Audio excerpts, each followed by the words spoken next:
Everybody's happy. I mean, the assistants, when we left the room, they just kept thanking us. I think that's your testimony. I think the quantitative stuff, how many drop ads can we do? We could easily do 6,000, in a semester. So, but now it's cut in half because it's only done when it's needed, not because you wanted to, and that was the change too, that you had to follow the rules, not make them up, which is what they were doing on a lot of cases. I think the time saver, it's people are working smarter, and they're looking at their jobs a little bit differently, I think too. So it's sort of just this little piece of it kind of makes them think about other things they can do much better than what they did before. Mm-hmm. So the ideas this morning in this meeting seem to be a lot better than I've seen in, the last few years that I have. We're in Staten Island. All right, cool. Let me see, got it. Wagner College. Been here about 5 years, coming into a situation where it was like 100% turnover, and coming in and having processes not documented. So it was kind of interesting, coming in kind of blind, and we're all, touching the elephant in different different avenues, right? And really picked a team that has really stayed with me, and we developed, some good processes. But I have to say, one of the things that I've been pushing for so long, I think COVID did in a year, about online, automating certain processes, making sure, to be more efficient. And, people just kind of dragged their feet on it, because they wanted this personal touch, this face-to-face. And with COVID, you just couldn't do that. So with that, it was kind of interesting how I discovered airSlate, in the sense that Frank Cafasso, who's our CIO, kept coming up with different tools that we could use. And I don't think anybody took it on like we did in our office. Matter of fact, our office was always very heavy. Matter of fact, at the very first registration, we had students sitting on the floor out the door, having yellow cards, in order to register for their classes. And then, of course, the system wasn't working. We ended up collecting them and doing it later. Now, our phone hardly rings anymore. I guess I was wondering, first, what is your role exactly? You're the registrar? I'm the registrar, right. Yep. But I'm also a super user. I'm always kind of one that becomes the expert. So, but my background, I was a jobs developer. I was a job specialist, and then I became a job specialist trainer. And then I worked across the United States and kind of helped with a private nonprofit that kind of helped to help work-related competencies for students who wouldn't go on to college. When did you become a user? How long has it been so far? November, it was, let's see. I think I was introduced in August 2020. August 2020. Right, and then I think it was that fall, the drop ad form had to do something. We were getting emails. I said, this has got to be a better way. Just think about it, 2,500 students, and you're getting multiple emails because they're making changes and they can't do it. And basically it kind of just changed the dynamic. Students used to do it because they just wanted to get somebody else to do it. We really kind of pushed the needle where they had to register themselves in the system. And then the drop ad form itself was just more of a permission. The course was closed. They didn't have the prerequisite. They may needed special permission, you know, because of the type of class it was in. You know, that was our first form that we went with. How many people at Wagner have logins? How many seats do you have? 2. Who's the other person? The CIO and me, and that's okay. it.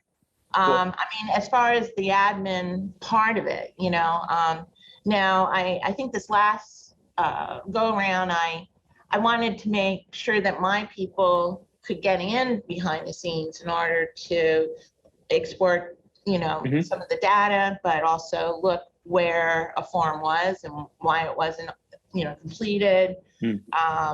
And we got that kind of fixed. So I think Frank had to change some of the licenses. I guess he originally had certain names on it. Even his own folks took them off because they weren't doing it. And then, gave 2 of my full-time people. There's 5 of us. There's 2 part-timers and 3 full-timers. How many end users do you think there are? You said there's 2 admins and a couple, part-time people. Every single person. Yeah. Students, faculty, assistants. I mean, everybody's using it. And again, the sort of the relationship, the student fills it out. Like I said, with the Google Docs, it was problematic because they were making up their majors. So you can't get the best theater, it just doesn't happen. With that Google document behind the scenes, and, we created a Cognos report that's able to pull it in the way that we need it, to slap it in there, to update it. And, it starts with the student. They fill out the form, they want a certain class. It goes to the instructor reviews it. What are some other workflows that you use that make things easier for students and faculty? And also, what would those workflows have been like in the old days? So the forms that are live now, we did a faculty workload one, which was great, because that was a form, this is my file to do, so just to give you an idea. I mean, it was, it was all paper again, the chair would fill it out. They put in the wrong information, it had to get a signature, and then we had to get a copy and all that stuff. So what's the most common workflow that you have set up? Well, the course withdrawal. So at the end of the semester, if the student wants to drop, again, the student fills it out. They say, I'm dropping this course. It goes to their advisors. So the advisor may not approve it, but it acknowledges it, signs it, dates it. It goes to we have a case office, which is a career advancement. Their oversight is, to have the conversation with the student. Do you know what this means? That every time you drop a class, you're gonna have to take it over again, or, it's an extra cost, because sometimes, they don't want the grade, and the grade is a B. But, and then once that is done, then it's approved. If they're an athlete, it goes to, we're Division I school, so they have to acknowledge this because they have to talk them out if they want to continue to play, because they have to be full-time. Regardless of dropping it, to us, they're full-time because they registered, but they have to earn being full-time. So they have to keep their classes. Once that's all processed, then it comes to us and we drop them. And then the instructor never got an email saying this kid is off the charts. You don't have to worry about him. Never got that kind of feedback. So now they get an email. The student gets a copy of the form. The advisor does, we do, and really don't, part of it, I don't see us needing the form anymore because of that export Excel piece, which is really great. But I think in the meantime, until people get more comfortable with it, I think we'll start peeling that away. I don't think everybody has to have a paper copy, but again, you kind of meet them where they're comfortable with, and then try and get them to kind of come in, and come to the dark side. How much time does a process like that save, or money, or sanity? How much? Yeah, definitely save time. I think I got they felt like it was a time saver, more efficiency. People were accountable, so it wasn't like, well, the assistant has it. No. The assistant did their part, you have to do your part. It was, this blame game kind of thing got cut short. Right. Correct information. Again, even some of the WordPress, because they're all syllable, it wasn't quite on point. Now, because of some of those fill-ins and pre-fills, it's definitely better. They might have dyslexia and switch their ID number around, but we know that when we are putting the information in, so we don't expect that. Are there any other results that you can speak to, whether they're quantitative or qualitative? My team, like I said, I feel like that Rice Krispie commercial, the mom's in there and all, she's making Rice Krispie, and they're really easy to do, right? Melted marshmallow Rice Krispies, and then she puts flour on her face. Like she worked hard. That's what we're feeling. It's like, my God, the phones are not ringing. Why? And we know it's a little bit more result of the pandemic, but it took us 5 years from that walking in and having 100% turnover and having a mess on my hands. And so, I think there's a bit of that involved as well. I think everybody's happy. I mean, the assistants, when we left the room, they just kept thanking us. I think that's your testimony. I think the quantitative stuff, how many drop ads can we do? We could easily do 6,000, in a semester. So, but now it's cut in half because it's only done when it's needed, not because you wanted to, and that was the change too, that you had to follow the rules, and not make them up, which is what they were doing on a lot of cases. I think the time saver, it's people are working smarter, and they're looking at their jobs a little bit differently, I think too.